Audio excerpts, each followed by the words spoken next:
자, 안녕하세요.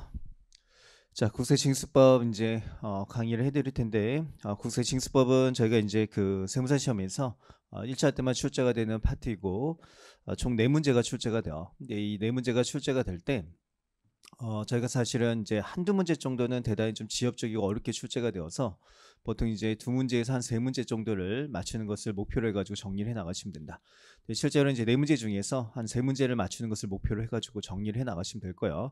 그래서 충분히 이제 3문제까지는 맞출 수 있는 그런 파트가 되기 때문에 3문제 맞출 수 있게 대비를 잘 하실 수 있으셔야 되고, 기출문제에서 이제 벗어나는 부분이 좀 출제가 된다면 거기는 좀 맞추기 힘들어요. 그래서 과거 기출되었던 파트들, 그 파트를 좀 위주로 해가지고 기출이 된 적이 있는 논제들을 중심으로 해서 정리를 해 나가시게 된다면 적어도 이제 2문제, 3문제까지 충분히 맞출 수 있기 때문에 기출 문제를 위주로 해서 좀 정리를 해 나가셔야 되는 게 국세징수법 파트라고 보시면 돼요. 자, 그래서 이제 제 첫 번째 파트 총칙부터 보시면은 국세징수법의 이제 목적은 한번 읽어보시면 될 거고, 그다음 이제 정의가 나와 있는데 요 정의 파트에서는 이제 다른 건 다 한번 읽어보시고요. 요 체납액의 의미만 좀 알고 들어가시면 돼요. 근데 체납액이라고 하는 것은 체납된 국세하고 강제 징수비를 합쳐가지고 체납액이라고 부르게 돼 있다. 그러니까 이제 체납 국세하고 체납액이 동여가 아니고요. 체납액이라고 하는 것은 이렇게 체납된 국세와 강제 징수비까지 합쳐가지고 그걸 뭐라고 부르냐면 그걸 체납액이라고 부르고 있다. 자, 제가 이제 좀 밑줄을 쳐놨는데 그 밑줄은 이제 3가지로 좀 색깔로 쳐냈다고 보시면 돼요. 그래서 이제 출제가 되긴 하는데 자주 나오지는 않는 파트, 조금 중요성이 떨어지는 파트를 지금 보시면 이제 연두 색깔로 좀 칠했고, 그다음 이제 출제가 비교적 좀 자주 나오면서 좀 중요성이 있는 거, 그걸 노란 색깔로 좀 표시를 할 거고요. 그다음 이제 정말 자주 나오면서도 대단히 중요한 파트, 그건 좀 빨간 색깔로 좀 칠해서 좀 설명을 드릴 거예요. 그래서 이제 색깔별로 중요도가 좀 다르다 보시면 되는데, 사실은 이제 국세징수법은 뭐 철저하게 대비를 갖고 들어가셔야 되기 때문에 어쨌든 미출이 처진 부분이었다면 시험에 나왔다, 그런 개념으로 보셔야 되기 때문에 미출인 부분들은 전반적으로 다 기억을 해갖고 들어가셔야 된다. 근데 이제 그 중에 하나가 요 앞부분에서는 이제 체납액이라는 표현 자체가 좀 중요성이 있다, 그렇게 보시면 돼요.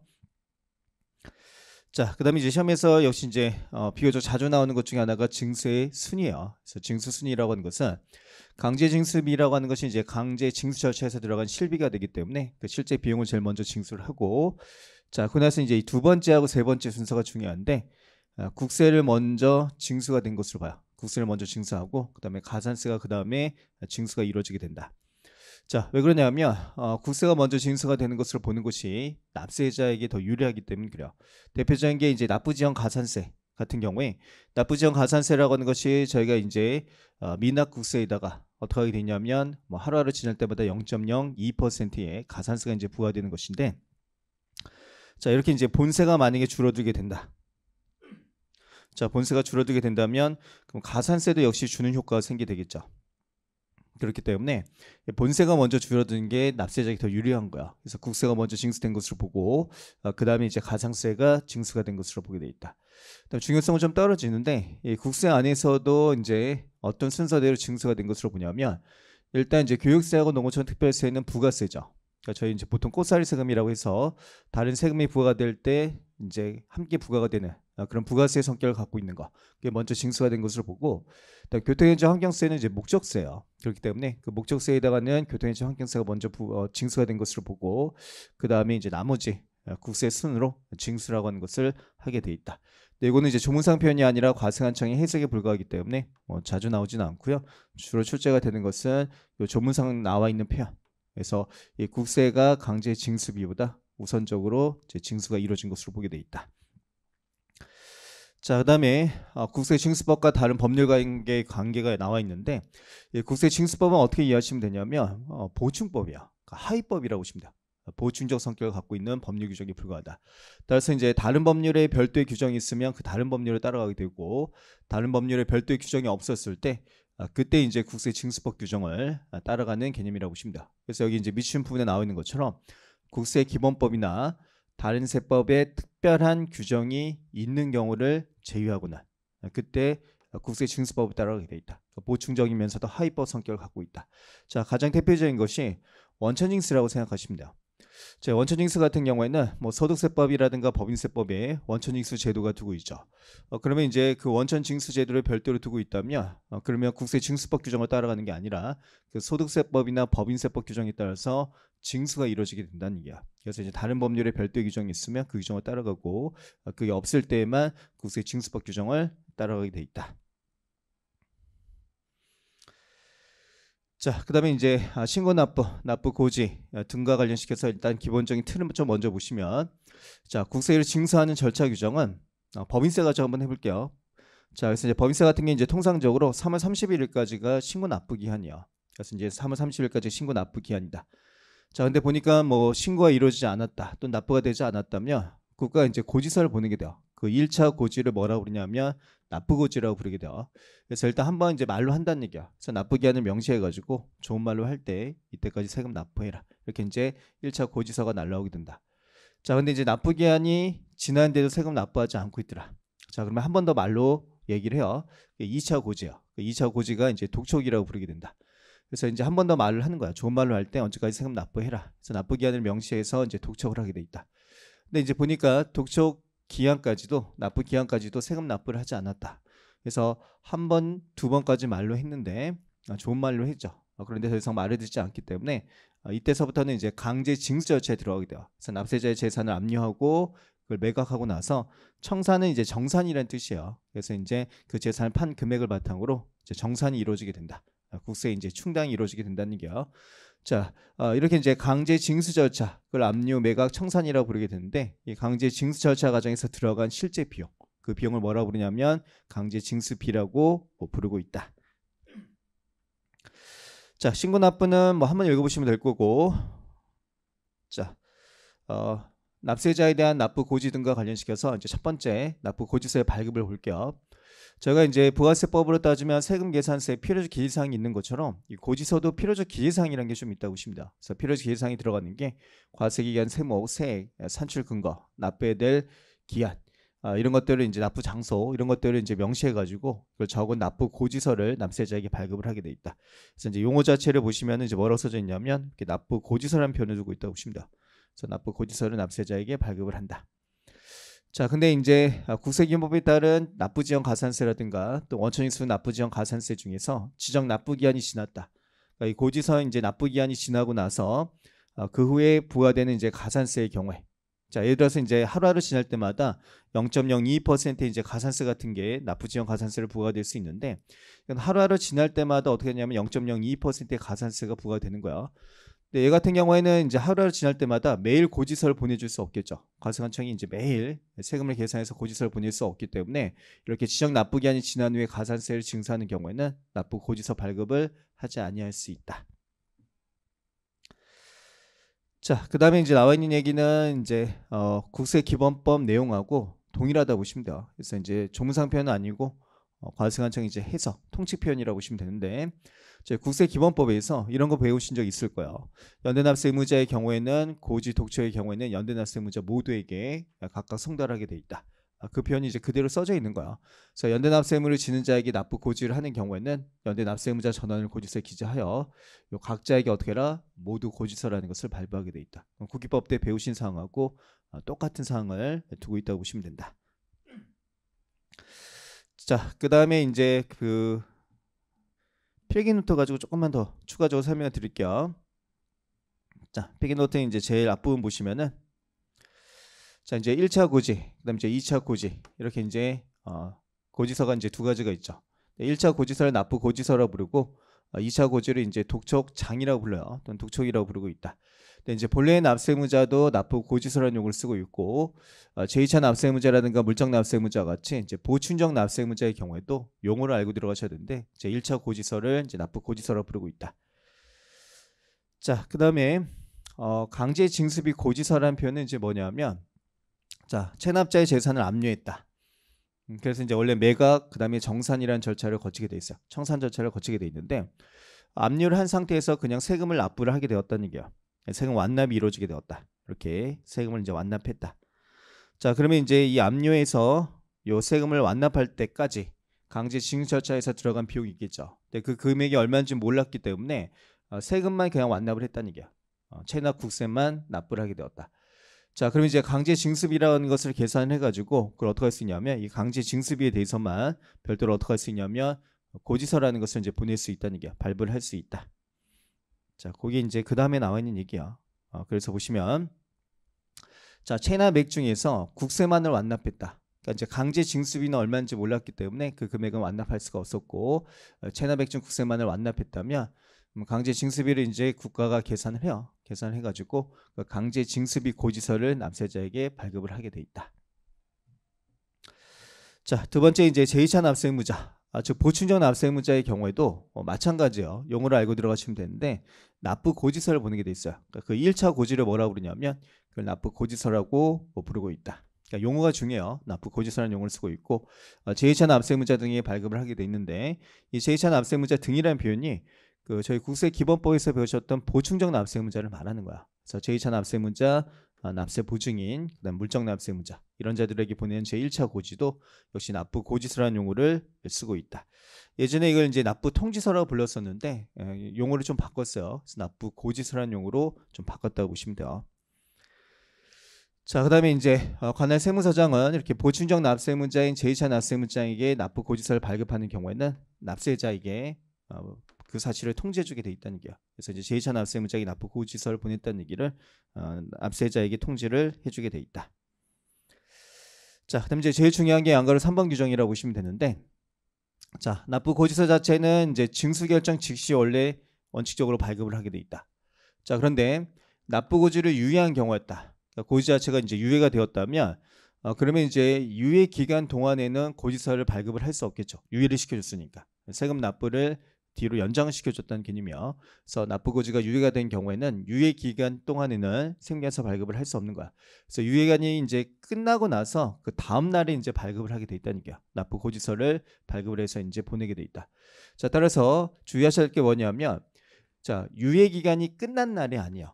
유예 기간이 끝난 날, 그날까지는 고지서를 발급을 할 수 없는 거야. 그때까지 유예를 시켜줬기 때문에. 그래서 이 다음 날이라는 표현이 반드시 들어가야 돼요. 그래서 다음 날에 발급을 하게 돼 있다. 그래서 이제 중요한 게 뭐냐면 납부고지를 유예한 경우, 이게 말장난 문제로 출제가 되는데 유예기간이 끝난 날, 그날이 아니라 동그라미에 쳐져 있는 것처럼 다음 날이라는 표현이 반드시 들어가야 돼요. 그게 맞았는지를 확인할 습관을 가지셔야 된다. 자, 그다음 이제 납부기한 전 징수는 이제 시험 문제에서 정말 중요한 파트라고 보셔야 되는데, 자, 요거는 뭐 제목 그대로 납부기한이 도래하지도 않았는데 그 전에 징수를 하겠다는 얘기야. 그래서 이제 필기노트가 좀 설명 드리면, 자, 갑이라는 자가 이제 A, B라고 하는 재산을 가지고 있더라. 그런데 다른 기관이 체납을 원인으로 갑의 재산을 어떻게 했냐면 압류를 하게 되었다는 얘기야. 그래서 뭐 지방세가 압류를 했다든가 또는 이제 뭐 공과금이 압류를 했다든가 이런 식으로 갑의 체납을 원인으로 다른 기관이 압류를 하게 되었다. 자, 그러면 이제 국세 입장에서는 가만히 넋놓고 있다 보면은 잘못하면 조세 채권이 유실될 수 있는, 즉 세금을 못 받아낼 수 있는 긴박한 사유가 있는 경우가 되는 거야. 그래서 자, 원래 이제 납부기한이 이때였다. 근데 이때까지 기다렸다가 이제 그 이후에 저희가 이제 뭐 압류 같은 것이 이루어지게 된다면 다른 기관들이 전부 다 압류를 하는 바람에 결국 국세 채권이 온당이 전부 다 사실은 확보할 수 없는 문제점이 좀 생길 수 있기 때문에 이렇게 원래 납부기한을 단축을 해가지고 납부기한을 이때로 명시해가지고 고지서를 보낼 수 있어요. 그래서 원래 납부기한이 도래하기 전에 징수를 할 수 있는데 그걸 납부기한 전 징수라고 부르고 있다. 원래 납부기한이 이때인데 요 납부기한을 단축을 해가지고 고지서를 발부를 할 수 있다는 얘기야. 그걸 납부기한 전 징수라고 부르고 있다. 그래서 납부기한 전 징수라고 하는 것은 조세 채권이 유실될 수 있는, 그러니까 국가가 가만히 그냥 넋놓고 있으면 세금을 한 푼도 못 받아낼 수 있는 긴박한 사유가 있으면 그런 경우가 납부기한 전 징수 사이에 들어가게 된다고 보시면 돼요. 자, 그래서 이제 보시면은 이제 제일 중요한 게 사유예요. 자, 국세징수법은 이제 사유들이 많이 나와요. 그러니까 납부기한 전 징수 사유도 있고 뭐 교부 청구 사유라는 것도 있고 등등 여러 가지 사유들이 있는데 그 사유들을 정확하게 구분할 수 있냐가 대단히 중요해요. 그래서 이제 특히 납부기한 전 징수 사유는 시험에서 자주 나오는 파트가 되기 때문에 반드시 기억을 하셔야 된다. 그래서 이제 첫 번째 다른 국세라는 얘기예요. 그래서 다른 국세가 예를 들어서 뭐 강제징수, 압류 등이 이루어졌다든가 또는 지방세, 공과금의 체납을 원인으로 강제징수 또는 체납 처분이 시작이 되었다. 자, 제가 이제 국세라든가 이제 공과금은 강제 징수라는 용어를 쓰고 있는데 지방세는 여전히 체납처분이라는 용어를 써요. 그러니까 강제 징수나 체납처분이랑 똑같은 말이에요. 그래서 어쨌든 강제 징수, 체납처분이 이루어졌다. 그러면 이제 압류 등이 이루어졌다는 얘기야. 압류 등이 이루어졌기 때문에 국가가 넉넉고 있다면, 가만히 있다면 조세채권 유치될 수 있는 긴박한 사유가 있는 경우로 봐서 이 경우에는 납부 기한 전 징수하에 들어가게 된다. 자, 동그라미 2번 보시면은 이제 경매가 시작이 되었다. 뭐 강제 집행이라든가 담보권 실행. 자, 그다음에 동그라미 3번 파산 선고를 받았다든가. 동그라미 네 번째 엄교환소에서 거래 정지 처분을 받았다든가. 또 다섯 번째 법인이 해산한 경우. 자, 이 경우는 전부 다 이제 뭐를 보실 수 있냐면 사실은 납부 능력을 상실한 경우야. 납부 능력이 상실된 경우가 되기 때문에 국가가 이제 빠른 조치가 필요하다는 얘기야. 국가도 조세채권을 확보하기 위해서 다른 재산들을 압류해야 되니까. 그래서 납부 능력을 상실한 경우였다면 납부 기한 전 징수하에 들어가게 된다. 6번하고 7번은 좀 어떻게 이해하시면 되냐면 조세 포탈에 우려가 있었다. 그랬을 경우에도 납부 기한 전 징수하에 들어가게 돼요. 그래서 국세를 포탈하는 행위가 있다고 인정이 된다든가, 또 납세 관리는 정하지 않고 국내 주소 거수를 두지 아니하게 된 경우에도 조세 포탈에 우려가 있는 그런 경우에 포함이 되기 때문에 큰 틀에서는 납부 능력을 상실한 경우 또는 조세 포탈에 우려가 있는 경우, 이런 두 가지 사유 중 어느 하나에 들어가게 된다면 그러면 납부 기한 전 징수하에 들어가게 되는 것이다. 자, 그랬을 때 이제 그 징수 절차를 보시면 당초의 납부 기한부터 이제 단축을 시키는 거야. 단축된 기한을 정해 가지고 납세자에게 어떻게 하게 되냐면 납부 고지를 하게 돼 있다. 나머지 한번 읽어보시고. 자, 납부 기한 전 징수의 효과. 자, 원래는 이제 1차 고지를 보내고 그다음 2차 고지서까지 보내는 거야. 독촉까지 이루어지고 독촉장에 기재된 납부 기한까지 세금 납부를 안 하면 그때 비로소 압류를 할 수 있는데, 납부 기한 전 징수하에 들어간다는 얘기는 하루도 빨리 압류를 할 목적으로 납기를 당겨서, 납부 기한을 당겨서 고지서를 보낸 거예요. 그렇기 때문에 독촉을 하고 나서 압류를 할 수가 없어요. 따라서 얘는 대단히 독특한 규정을 두고 있는데 독촉 없이 바로 재산을 압류하게 돼 있다는 얘기야. 그러니까 납부 기한 전 징수의 효과라고 보실 수 있는데, 이 납부 기한 전 징수가 이루어지는 경우였다면 독촉을 거치지 않고 바로 압류를 하게 돼 있다. 하루라도 빨리 재산을 압류할 수가 있게 되겠죠. 그렇기 때문에 이 압류를 할 목적으로 납부 기한 전 징수라는 것을 하고 있다고 보시면 돼요. 자, 동그라미 2번은 뒤에서 배울 거야.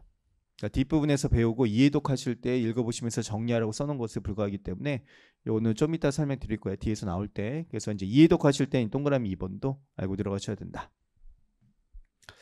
자, 그 다음에 이제 제 2차 고지를 뭐라고 부르냐면 독촉장이라고 부르게 돼요. 이제 독촉이라고 부르게 되는데, 자, 독촉과 관련시켜서 이제 첫 번째 규정은 한번 읽어보세요. 이런 표현이 있구나 보시면 될 거고, 납부 기한도 한번 읽어보시면 될 거고. 자, 여기서 이제 중요한 것은 뭐냐면 독촉장을 발급하지 아니할 수 있는 경우가 언제냐. 그러니까 독촉이란 절차를 거치지 않을 수 있는 경우가 있는데, 자, 그게 이제 동그라미 1번. 좀 아까 설명드렸던 것처럼, 자, 국세를 납부 기한 전에 징수하는 경우였다. 그럼 독촉 없이 바로 압류를 할 수 있다는 얘기야. 그래서 이때는 독촉이라는 것을 하지 않게 돼 있고, 체납된 국세가 보니까 1만 원 미만이었다. 그러면 금액적 중요성이 없는 거야. 그렇기 때문에 그때도 독촉이라는 것을 하지 않게 돼 있다. 자, 그 두 가지가 이제 그나마 좀 중요성이 있고요. 특히 1번이 중요하다고 보시면 돼요. 자, 그다음에 이제 독촉의 효과. 독촉의 효과라고 하는 것은, 자, 독촉은 이제 국세 징수권 서면시효 진행을 중단시키는 효과가 있다. 이건 이제 국기법 때 배우신 것이죠. 중단이라고 하는 것이 돈을 받아내기 위한 노력을 했다면 그럼 서면시효가 중단이 돼요. 그러니까 잠에서 벌떡 일어났다면 그때 이제 중단의 효력이라는 게 발생을 하게 된다. 근데 독촉을 했다는 얘기는 돈을 받아내기 위한 노력을 한 것이죠. 그렇기 때문에 독촉도 어디에 들어가냐면 중단 사이에 들어간다. 이거는 이제 국기법에 써져 있는 내용을 다시 한번 확인한 거고. 자, 그다음에 원칙적으로 이제 독촉 납부 기한까지 세금을 납부하지 않았을 때, 체납국세를 납부하지 않았을 때 비로소 압류를 할 수 있기 때문에 독촉을 거쳐야지만 압류를 할 수 있다는 얘기예요. 그래서 압류 요건이 이제 충족이 이루어지게 되는 것이다. 자, 그다음에 이제 체납의 징수 관련 사실행위 위탁과 관련시켜서는 요는 뭐 시험에는 이제 잘 나오는 파트는 아니고요. 좀 중요성이 떨어지는 파트라고 좀 보시면 돼요. 자, 이거는 이제 필기노트 가지고 좀 설명해 드릴게요.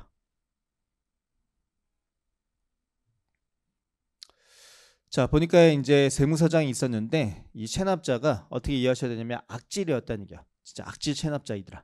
그래서 이제 세무서장 입장에서 세금을 받아내기가 쉽지가 않더라. 자, 그럼 어떻게 할 수 있냐면 한국자산관리공사에게 그 위탁을 할 수 있어요. 세금 좀 너가 좀 받아낼 수 있게 도와달라. 그 위탁을 할 수 있다. 그래서 한국자산관리공사가 이제 얘한테 전화도 하고 얘를 이제 방문도 하고 그런 식의 이제 업무를 집행하게 되는 거야.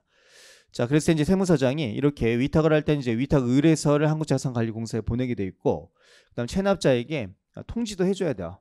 우리가 한국자산관리공사에게 체납액에 대해서 업무를 위탁했다. 그래서 얘가 전화도 할 거고 방문도 할 텐데 뭐 놀라지 말아라. 그걸 통지를 해주게 돼 있다. 자, 그런데 한국자산관리공사가 이제 얘한테 세금을 받아내려고 하는데 얘가 진짜 악질이어서 세금 받아내기 힘들더라. 그러면 제3자에게 위탁을 할 수 있냐? 예를 들어서 이제 조폭한테 위탁을 할 수 있느냐? 그건 안 되는 거야. 그래서 한국자산관리공사가 다시 제3자에게 위탁은 할 수 없다. 다음 국세청장이 어떻게 할 수 있냐면 한국자산관리공사한테 지금 업무가 어떻게 집행이 되고 있는지 그걸 이제 보고하라고 얘기를 할 수가 있다는 얘기야. 그래서 이렇게 이제 필기노트 바탕으로 해서 그 구조를 좀 이해하시면 될 거고요. 그거를 이제 조문상 표현이 어떻게 돼 있냐 그걸 좀 봐볼게요. 자, 보시면은 자, 관할 세무서장은 이제 도촉에도 불구하고 납부되지 아니한 체납액을 증수하기 위해서는 한국자산관리공사에 이렇게 징수 관련 사실행위를 위탁할 수 있다. 자, 그런데 한국자산관리공사가 위탁받은 업무를 또다시 제3자에게 즉 조폭에게 위탁할 수는 없는 것이다. 자, 그 다음에 이제 한국자산관리공사에 위탁 의뢰서를 보내면 되고 세무서장이 즉시 또 위탁 사실을 체납자에게도 어떻게 줘라? 통지라는 것을 해줘라. 자, 그다음 이제 다음 중 어느 하나의 사유에 해당하는 경우 그때 이제 체납의 징수 관련 사실 행위를 위탁할 수 있는데 직관적으로 판단하실 때는 이제 악질 체납자로 생각하시면 돼요. 정말 악질이다. 그랬을 때 적용을 하게 돼 있다. 자, 저희가 이제 국세징수법은 체납액 자체가 500만 원 이상이면 그거를 뭘로 보냐면 고액 체납자로 봐요. 500만 원 이상을 고액 체납자로 볼 수 있는데 1억이요. 체납액이. 그러니까 20배죠. 20배에 해당하는 금액을 체납한 자가 되기 때문에 이건 진짜 악질이라는 얘기야. 그래서 체납액이 1억 원 이상인 경우. 자, 또는 자, 체납자 명의의 소득 또는 재산이 없는 등의 사유로 증수가 어렵다고 판단한 경우. 저희 가끔 이제 뭐 TV 또 뭐 드라마 그런데 이제 보시다 보면은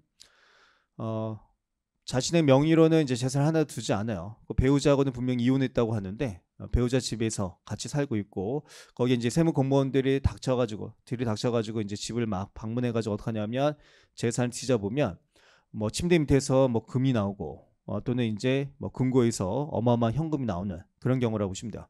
그래서 보시면은 체납자 명의의 소득 재산이 없었다. 그 얘기는 이미 본인 명의로 된 재산을 다른 사람에게 다 빼돌렸다는 얘기야. 그렇기 때문에 악질 체납자를 볼 수가 있다는 얘기야. 그래서 이렇게 체납자 명의의 소득이나 재산이 없는 등의 사유로 증수가 없다고 판단한 경우에도 악질 체납자로 봐서 역시 위탁 업무를 위탁할 수 있다. 자, 위탁 수수료는 별거 아니고요. 그냥 납부된 금액이라든가 징수된 금액이 있었다면 그 금액의 일정 금액에 대해서는 한국자산관리공사가 수수료를 챙길 수 있다. 그런 얘기고, 자, 위탁 해지라고 하는 것은 납부마가 소멸이 되었다면 세금을 받아낼 수 없는 거야. 그러니까 결국 이제 위탁이 해지가 되어야 되는 것이고, 또 납세 담보를 제공하여 체납의 징수가 가능하게 된 경우에도 위탁 업무를 줄 필요가 없겠죠. 그렇기 때문에 위탁을 해지하게 돼 있다. 자, 그다음에 이제 국세청장이 이렇게 한국자산관리공사를 하여금 위탁한 사항을 보고하게 요구할 수도 있다. 뭐 그런 표현 정도가 있구나. 그렇게 보시면 되고요. 필기노트만 잘 이해하셔도 뭐 충분히 맞출 수 있는 문제 유형이라고 보시면 돼요. 출제가 되면.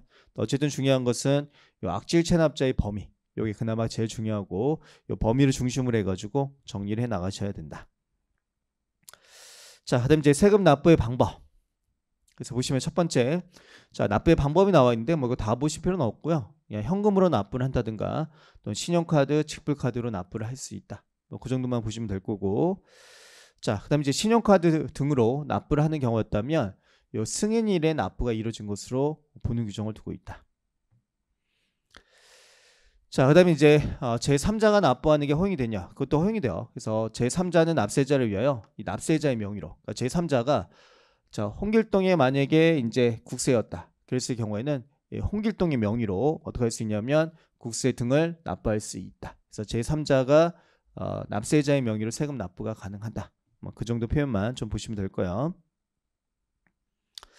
자, 그다음에 이제 중요한 게 뭐냐면 납부기한 등의 연장. 이 파트도 이제 역시 중요한 파트 중에 하나라고 보시면 된다. 그러니까 납부기한 전 징수 사유도 중요하고요. 그다음에 납부기한 자체가 연장되는 경우.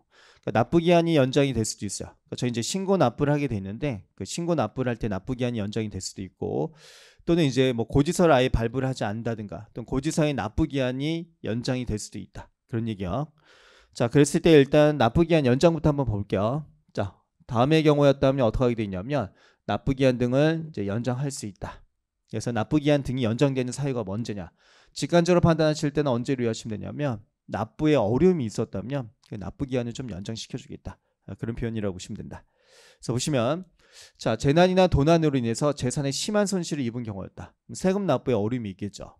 그런 경우에도 납부기한을 연장시켜 줄 수 있고, 자, 사업에 현저한 손실이 발생하거나 부도 또는 도산의 우려가 있는 경우에도 역시 세금 납부에 어려움이 있는 경우야. 그런 경우는 납부기한이 연장해 줄 수 있다.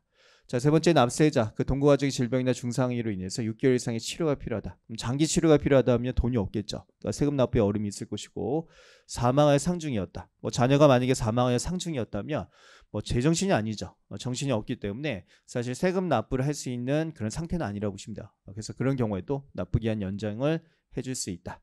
자, 또는 납부기한 등까지 납부하기 어렵다고 인정되는 경우, 그런 경우도 할 수 있는데, 자, 구체적인 이제 사유를 보시면, 자, 기업은 이제 권한 있는 기관의 장부나 서류 또는 그 밖의 물건이 압수 영치가 된 경우, 또 이에 준하는 경우였다.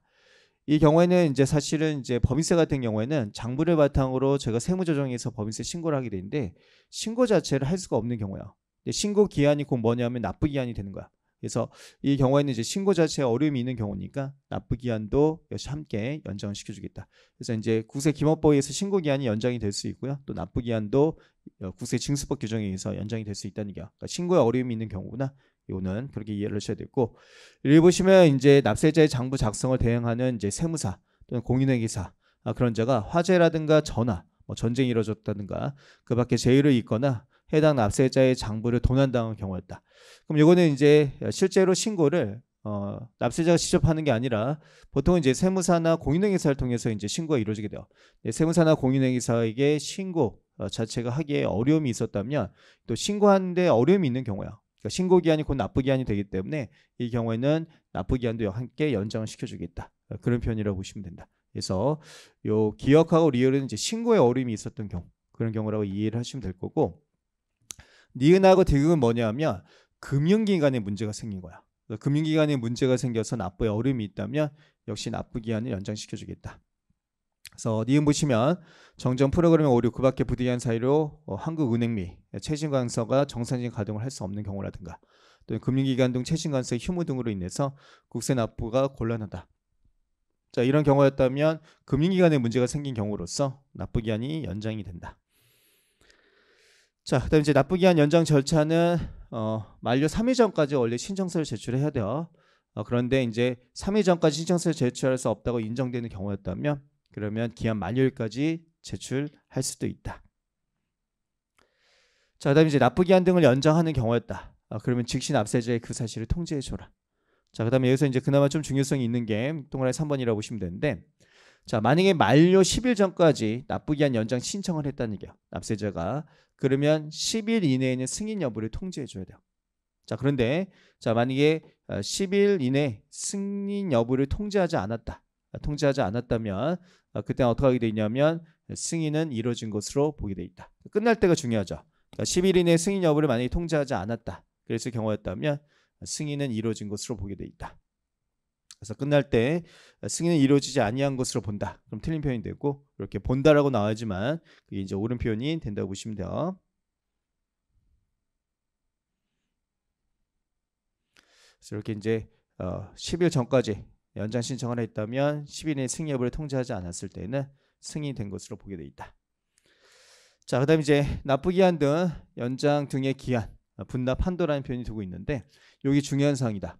납부기한 연장이 되는 경우에는 9개월 이내요. 그러니까 뭐 1년 또는 6개월 다 틀린 표현이 되고 9개월 이내 어떻게 할 수 있냐면 납부기한을 연장시켜 줄 수 있다. 자, 근데 연장 또는 유예 기간이 6개월을 초과하는 경우였다. 그럼 가능하나 연장 또는 유예 기간 시작 후 6개월이 지난 날부터 3개월 이내 균등액을 분할할 수 있도록 정해줘야 된다. 그래서 이렇게 연장된 기간, 유예된 기간 6개월을 초과하는 경우였다면 그럼 이렇게 하라는 얘기야. 7개월이 되었을 때 3분의 1, 8개월이 되었을 때 3분의 1, 9개월이 되었을 때 3분의 1이 납부될 수 있도록 그렇게 정해주면 된다는 얘기야. 그래서 이제 7개월, 8개월, 9개월 되는 시점에 3분의 1씩 납부하도록 정해줘라. 자, 원래 납부기한 등의 연장은 이제 9개월인데 요거는 중요한 사항은 아닌데 예외적으로 고용 재난 지역 등에 있었다. 그런 경우였다면 요 2년이에요. 2년 이내에 납부기한을 연장할 수 있다. 그러니까 9개월이 아니라 그때는 예외적으로 2년까지 납부기한이 연장이 될 수 있다. 자, 양가로 네 번째 보시면은 이제 납부기한 등 연장을 하는 경우에는 원칙이 담보 제공을 요구할 수 있어요. 요구할 수 있지만 다음에 해당하는 경우였다면 담보 제공을 요구하지 말아라.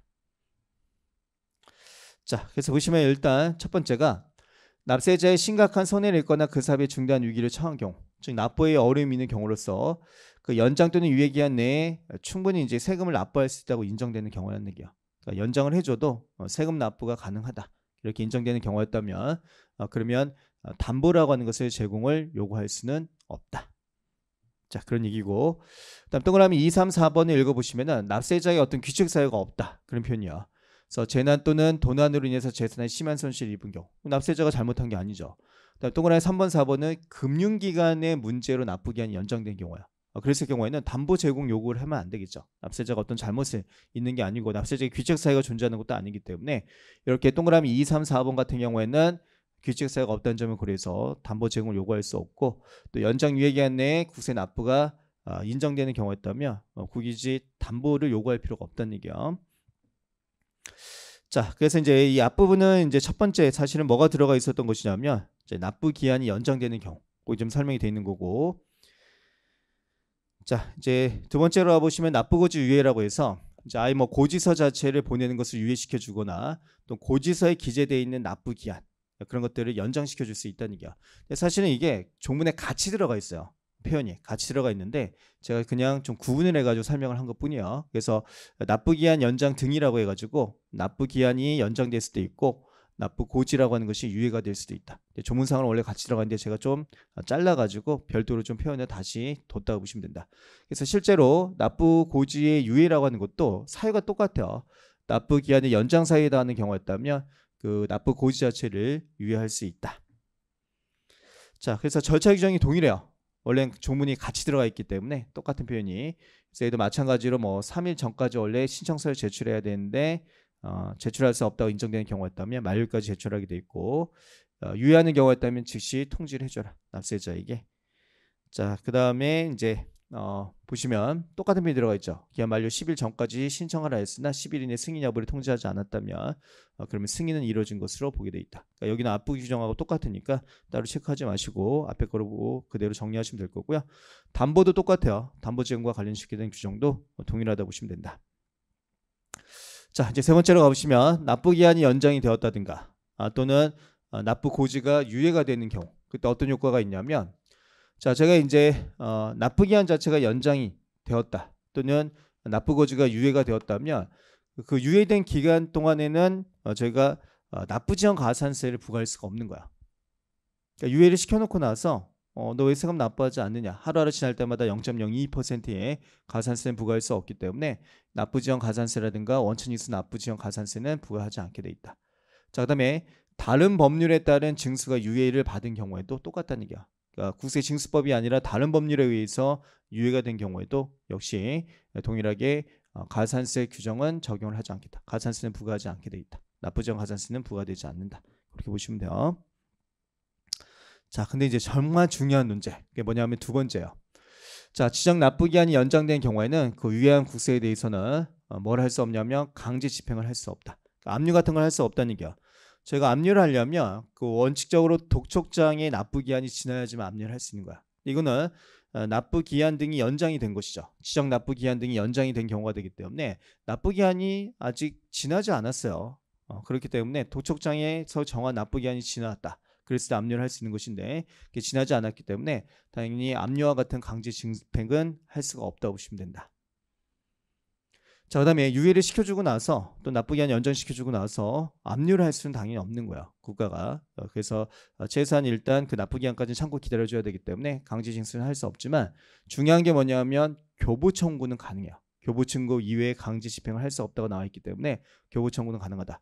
자, 저희가 뒤에서 배우실 텐데 교부 청구라고 하는 것은 그냥 이런 얘기야. 타 기관이 납세자의 재산을 압류했다. 그랬을 경우에 그 타 기관에게 가가지고 그 재산 팔면 나도 받을 돈이 있다. 나도 받을 돈이 있으니까 그 재산 팔고 나서 나한테도 돈을 배분해 줘야 된다. 이렇게 이제 배분해 달라고 요구를 하는 거야. 교부를 청구하는 거야.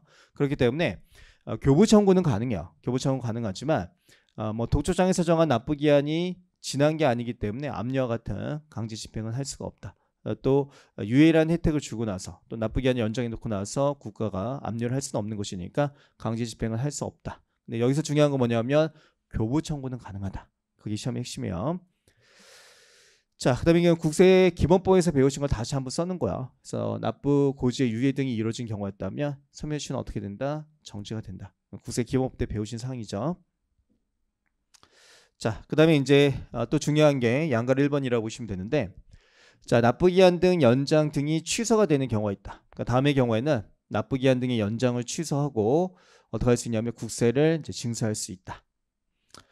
자, 그래서 이제 동그라미 1, 2, 4번에 따라 자, 만약에 연장을 취소한 경우였다면 뭐가 불가능하냐면 재연장을 할 수가 없어요. 재연장을 할 수 없는데 이게 시험에 한번 나온 적이 있는데 주의하셔야 될 게 동그라미 3번은 재연장이 가능해요. 취소가 되었다고 할지라도 다시 재연장이 가능하지만 3번을 제외하고는 나머지 사유에 의한 경우였다면 재연장을 할 수가 없다. 그럼 일단 취소 사유에 들어가는 경우 1번, 2번, 4번 좀 먼저 봐볼게요. 자, 각 기한까지 분할 납부해야 될 금액을 납부하지 않았다. 그러면 잘못하면은 조세시권 유실될 우려가 있기 때문에 분할 납부해야 될 금액을 납부하지 않았다. 기한까지. 그러면 납부기한 등 연장을 취소할 수 있다는 얘기야. 자, 그다음에 납세 담보물 추가 제공 또는 보증의 변경 요구에 따르지 않았다. 그러니까 담보를 원칙적으로 제공하게 돼 있는데 그거 관련해서 뭐 추가 제공을 요구했다든가 보증인을 좀 바꿔라. 그러면 변경 요구가 있었는데 듣지 않았다면 잘못하면 조세채권 유실될 우려가 있기 때문에 이 경우에도 취소를 하고 세금을 즉시 징수할 수 있다. 그런 얘기야. 네 번째 가보시면 납부기한 전 징수사유에 해당하는 경우였다. 조세채권 유실될 수 있는 긴박한 세가 있는 경우죠. 그런 경우로서 봤더니 국세의 전액을 징수할 수 없다고 인정이 되었다면 빨리 세금을 받아내야 되는 긴박한 세가 있는 경우야. 그러니까 취소하고 어떻게 할 수 있냐면 징수할 수 있다는 얘기야. 3번 보시면 자, 연장 또는 납부고지 유예를 할 필요가 없다. 그렇게 인정되는 경우였다면 뭐 굳이 연장을 할 필요가 없고 또 유예를 시켜줄 필요가 없기 때문에 취소가 가능하다는 얘기야. 그래서 봤더니 재산 상황에 변동이 생겼다는 얘기야. 그러니까 제가 납부 능력이 없었을 때, 납부 능력이 존재하지 않았을 때 그때 납부기한 등 연장을 해주게 돼 있는데 재산 상황이 변동이 일어나서 재산이 증가가 되어서 충분히 세금을 납부할 수 있다면 굳이 뭐 납부기한 연장을 해줄 필요가 없기 때문에 취소가 가능하다는 얘기야. 또 니은도하고 디귿도 보시면은 금융기관의 문제로 인해서 어떻게 했냐면 납부기한 등이 연장이 된 것인데 그 문제가 해소가 되었다는 얘기야. 그 사유가 해소가 되었다면 그럼 납부기한 등을 연장을 시킬 필요가 없으니까 그때도 역시 취소하고 어떻게 할 수 있냐면 징수를 할 수 있다. 자, 그런데 자, 기업 보시면 재산 상황의 변동이야. 그러니까 재산이 증가가 되었는데 다시 재산이 또 감소가 된 거야. 그래서 납부 능력이 상실된 경우였다면 그러면 다시 연장을 해줄 수 있다는 게 그럼 재연장이 가능하다. 그리고 금융기관에 문제가 생겼다가 금융기관 문제가 해소가 되었지만 다시 또 금융기관에 문제가 생길 수 있겠죠. 그런 경우였다면 역시 재연장이 가능하다. 그런 얘기야. 자, 그다음 이럴 때 보시면은 유예일한 당시에 사정이 변화가 되었다. 그래가지고 징수를 납부기한을 연장하거나 유예시켜줄 필요가 없었다는 얘기야. 근데 이거는 다시 또 사정이 변화가 일어나면 재연장을 시켜줄 수도 있는 거야. 그래서 여기는 상황이 바뀌면 다시 재연장이 가능하다. 그런 얘기인데 나머지는 재연장을 할 수 없다는 게 그게 이제 시험에서 중요한 사항이라고 보시면 된다. 그래서 취소 사유도 알고 들어가셔야 되고 그 다음에 재연장이 가능한 경우는 언제고 또 불가능한 경우는 언제냐. 그걸 좀 구분해서 알고 들어가셔야 돼요. 어차피 객관식 문제에서 출제가 되는 것이니까 보기 내에서 잡아낼 수 있게만 좀 정리를 해갖고 들어가시면 된다. 자, 취소한 경우에 통지 의무는 한번 읽어보시고 5번째로 갈게요. 자, 성대한 지원으로 인한 지정 납부기한 등의 연장.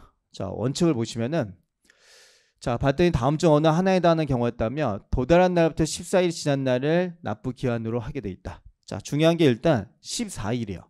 과거 조문이 7일이었는데 14일로 바뀌었기 때문에 14일이라는 표현을 알고 들어가셔야 돼요. 어느 경우에 도달한 날부터 14일 지난 날을 납부기한으로 자동으로 연장이 되냐. 자, 보니까 도달한 날이 7월 3일이었다. 그런데 납부기한, 고지서 납부기한을 보니까 그 고지서 기재된 납부기한 7월 1일이에요. 그러면 도달한 날에 이미 납부기한이 지난 거죠. 고지서에 기재되어 있는 납부기한이 지났다는 얘기야. 그러면 도달한 날부터 14일 지난 날을 뭘로 보게 돼 있냐면 납부기한으로 보게 돼 있다. 자, 도달한 날부터 14일 이내에 납부기한이 도래하는 경우, 그 경우에도 역시 14일 지난 날을 납부기한으로 하게 돼 있다. 자, 근데 납부기한 전 납부고지를 하는 경우가 있다. 납부기한전 이제 증사에 의해서 납부기한이 돌아가기 전에 납부 고지를 하는 경우였다면 조세채권이 유실되어 있으니 긴박한 사유가 있어서 세금을 빨리 걷어들일 목적으로 납부기한을 단축해서 지금 고지서를 보낸 거야. 그렇기 때문에 얘는 이제 특례 규정을 적용받게 돼요. 그래서 얘는 보시면 단축된 기한 전에 도달한 경우였다. 그러니까 이제 단축을 해서 그 고지서에 기재되어 있는 납부기한을 보니까 7월 3일이야. 단축된 기한이. 근데 도달한 날은 7월 1일이었다면 아직 그 단축된 기한이 지나지 않았죠. 고지서에 기재되어 있는 납부기한이 지나지 않았으니까 7월 3일로 하면 된다는 얘기야. 근데 단축된 기한이 7월 3일인데 도달한 날은 보니까 7월 5일이라. 그러면 이 단축된 기한까지 세금을 납부할 수 없죠. 이미 납부기한이 지난 상태예요. 그렇기 때문에 그때는 도달한 날 7월 5일 날 그때까지 납부기한을 보고 이때는 도달하자마자 바로 세금 납부를 해야 된다는 얘기야. 결과적으로는 자, 납부기한 전 증사위에서 납부기한 전 고지를 하는 경우였다면 그때는 둘 중에 나중에 도래한 날이 되는 거야. 단축된 기한하고 도달한 중에서 둘 중에 나중에 도래한 날이죠. 둘 중에 나중에 도래한 날을 뭘로 하게 되냐면 그거를 납부 기한으로 보겠다. 그런 개념이라고 보시면 된다. 자, 그다음에 이제 납세 담보를 제공해야 되는 경우였다면 담보 제공을 하게 돼 있는데, 자, 담보 제공을 이제 할 수 있는 자산은 열거가 돼 있어요. 그래서 일단 열거된 자산의 범위를 알고 들어가셔야 돼요. 그래서 이제 금전, 그다음에 이제 유가증권, 그다음 납세보증보험증권, 납세보증서, 토지 또는 건물, 그다음에 공장재단, 광업재단, 그다음에 선박, 항공기, 또 건설기계 이런 것들이 이제 담보 제공을 할 수 있다. 그래서 보석이라든가 기금서, 자동차 이런 것들은 담보 제공을 할 수가 없고요. 열거돼 있는 범위에 들어가야지만 납세 담보라는 것을 할 수 있다. 자, 그다음에 담보 제공 금액이라고 하는 것은 금전 또는 금전에 준하는 경우였다면 110% 이상을 담보를 제공합니다.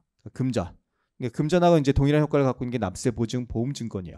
이건 이제 보험회사에서 보험 금액이 되기 때문에 제출하면 이제 보험회사가 현금을 주는 개념이야. 그렇기 때문에 금전에 대응되는 개념이고, 납세 보증서 중에서는 은행의 납세 보증서였다면 현금하고 다를 바가 없다는 얘기야. 그래서 이렇게 현금에 준하는 경우였다. 현금 또는 현금에 준하는 경우였다면 110% 이상 담보를 제공하면 되고, 그 외에 나머지 자산이었다면 120%가 된다. 과거에 토지가 한번 출제가 된 적이 있었는데 토지 같은 경우에는 120% 이상을 담보로 제공을 해야 된다. 자, 그다음에 이제 금전은 평가를 할 필요가 없겠죠. 그러니까 평가가 이제 불필요한데, 유가증권이었다면 그럼 어떻게 하게 되냐면 상징세법 계산 구조를 따라가는 거야. 그래서 담보를 제공한 날의 전날 평가일로 하여 상징세법 규정을 따라가게 돼 있고, 자, 납세 보증 보험증권이었다면 보험 금액이 있겠죠. 보증서였다면 보증된 금액이 있을 것이고, 토지 건물이었다면 역시 상징세법 규정에 따라서 평가한 금액이 돼요. 시가를 원칙 또는 부천 평가 방법에 따라서 평가한 금액이 되고, 그다음에 이제 공장 재단 등이었다면 그러면 감정 평가 법인의 평가액이라든가 또는 시가 표준액을 적용을 하게 돼 있다. 자, 그래서 별표시 1번 보시면은 납세 담보를 제공하는 경우에는 담보할 국세의 120%, 금전 또는 금전에 준하는 거, 금전, 납세 보증 보험증권, 그다음에 은행의 납세 보증서요. 그 경우에 110% 이상을 담보를 제공하게 돼 있다. 자, 유가증권의 범위에 여기 있다는 건 알고 들어가셔야 돼요. 양도성 예금 증서도 포함이 된다. 자, 그다음에 별표시 4번이 이제 여기에 들어가 있죠. 납세 보증 보험증권과 관련시켜서는 30일이라는 표현을 알고 들어가셔야 돼요. 보험기간이 납세 담보를 필요하는 기간에 30일을 더한 기간 이상의 것으로 한정을 하겠다. 자, 나머지는 쭉 한번 읽어보시고 세 번째로 가보시면은 담보의 변경이 나오게 되는데, 자, 이 사유를 다 암기하실 필요는 없고요. 이제 대표적인 게 동그라미 2번이요. 제공한 납세 담보의 가액이 변동되어 과다하게 된 경우였다. 그러니까 처음에 이제 토지를 담보를 제공했는데 그 당시에 가액은 1억이었다는 얘기야. 그런데 보니까 여기가 개발지역 시행지로 발표가 나가지고 토지값이 급등을 했다는 얘기야. 그래서 한 5억으로 바뀌었다. 원래는 담보 제공을 1억만 하면 되는데 지금 5억을 담보를 제공하고 있는 경우가 돼요. 그랬다면 어떻게 할 수 있냐면 담보를 변경해 줄 수 있다는 얘기야. 그래서 납세 담보를 제공한 자는 이제 승인을 받아서 담보 변경이 가능하다. 자, 담보 변경을 할 수 없다가 아니라 일정한 사유가 있었다면 담보 변경이라는 게 가능하다. 할 수 있다. 할 수 있다는 표현을 기억을 하셔야 돼요. 할 수 있구나. 그 정도 기억을 하셔야 되고, 자, 그다음에 이제 납세 담보물의 가액의 감소, 보증의 자력 등의 감소 등이 있었다면 그러면 담보물 추가로 제공해라. 또는 보증인을 좀 바꿔라. 변경을 요구할 수도 있다. 세무사장님. 자, 특히 중요한 게 요 사항이라고 보시면 되는데, 납세 담보로서 금전을 제공한 자는 그 금전으로 담보한 국세, 강제 징수비 납부를 할 수 있다. 그러니까 금전으로 담보 제공을 했다면 그 금전으로 세금 납부가 가능하다는 얘기야. 근데 다른 자산은 되지 않아요. 예를 들어서 뭐 담보로 부동산을 제공했다면 그때는 나중에 그 부동산을 팔아가지고 공매로 팔아가지고 그걸 현금으로 바꿔서 그때 납부가 이루어지는 개념이 되는 거야. 또 유가증권도 이제 추심을 거쳐가지고 어떻게 되는 것이냐면 납부가 이루어진 개념이 되기 때문에 다른 자산에 들어갈 수가 없고요. 금전만 가능해요. 금전을 제공한 경우에는 금전으로 담보한 국세 등을 납부할 수 있다. 그래서 담보 제공한 그 금전으로 세금 납부를 할 수 있다. 금전만 가능하다. 자, 근데 이제 가끔씩 물어보는 게 금전을 왜 담보로 제공하냐? 그냥 금전이 있었다면 세금 납부를 하면 되는 것이 아니냐? 그렇게 질문하실 때가 있는데, 자, 제가 이제 개별서비스법에 어떤 규정이 있냐면 담보 제공을 하는 경우의 사유 중에 하나가 개별서비스법에 있는 조문인데 거기 어떤 게 있냐면 봤더니 가수 이용 장소였다는 얘기야. 그래서 뭐 나이트클럽과 같은 가수 이용 장소였는데 거기 경영자를 봤더니 보니까 이제 조폭이더라. 그래가지고 세금이 유실될 우려가 좀 있는 그런 사업자였다는 얘기야. 그러니까 불성시 사업자를 판단이 된다면 지금 당장 이번 달 요금이 얼마인지 모르지만 담보 제공을 요구할 수가 있어요. 그러니까 세금이 얼마인지 모르는 거야. 이때는 세금이 얼마인지 모르는 상태에서 너는 위험한 아이기 때문에 담보를 제공해라. 그렇게 요구할 수 있다고 보십니다. 그래서 그런 경우에 아직 이제 세액은 모르지만 이제 담보 제공 요구에 따라서 어떻게 하냐면 요 금전으로 담보를 제공할 수 있어요. 그러고 나서 이제 나중에 세액이 확정이 되었을 때 그때 어떻게 할 수 있냐면 요 금전으로도 이제 세금 납부가 할 수 있다는 얘기야. 담보 제공물이 금전이었다면. 그래서 이제 금전으로 담보 제공하는 경우가 있을 수 있다고 보십니다. 있을 수 있고 그 사유를 알고 들어가실 필요는 없는데 있을 수 있고 그렇게 금전으로 제공한 경우였다면 그 금전으로 국세 등을 납부할 수 있다. 근데 중요한 것은 다른 자산은 안 된다. 다른 자산은 뭐 추심을 거친다든가 공매를 거쳐가지고 납부가 이루어지는 개념이라고 보시면 돼요. 자, 그다음 나머지는 한번 읽어보시면 될 거예요. 쭉 한번 읽어보시면 될 거고요. 여기까지 해가지고 이제 첫 번째 내용을 좀 마치고 잠시만 쉬었다가 강제 징수 파트를 나갈게요.